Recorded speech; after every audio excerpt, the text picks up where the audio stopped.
ভাতটা ঝরঝরে হয়ে গেছে, নামানো হয়ে গেছে। আর এখানে আমি কড়াই বসিয়ে দিয়েছি।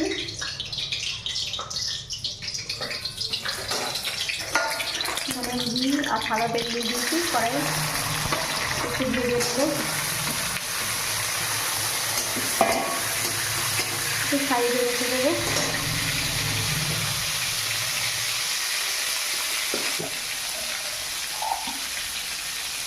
একটু গোটা গরম মশলাটা ফোড়ন দিয়ে দেবো।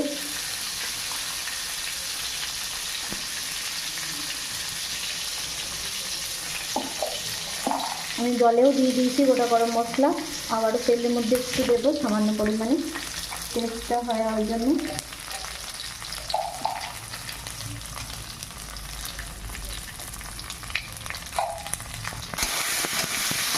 ভালো হয়ে গেছে বন্ধুরা, তুলে নেবো এটা।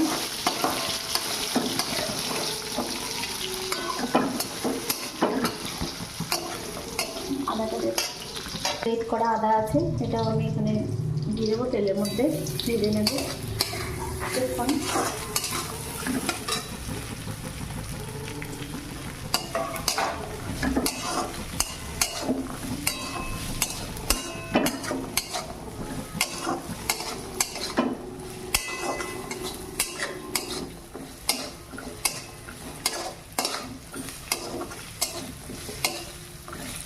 দেখো বন্ধুরা, ভাজা হয়ে গেছে খুব সুন্দর। এবার আমি এটাকে এখানে দিয়ে দেবো।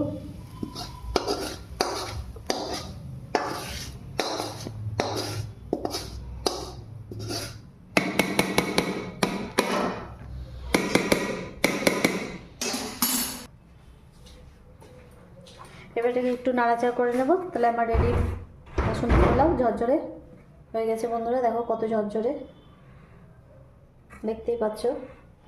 খুব সহজে দমে একটা ঝরঝরে রেসিপি হয়ে গেল আমার। এই গরম ভাতের মধ্যে একটু হয়ে গেছিলো, মাঠটা ঝরিয়ে নিয়েছি, তখনই দিয়ে দিয়েছি যাতে গলতে সুবিধা হয়। এবার আমি এরমভাবে নাড়াচাড়া করে নেব। অল্প ঘি, অল্প পোলাও মশলা দিয়েই আমার রান্না হয়ে গেল সহজ পদ্ধতিতে পোলাও রান্না।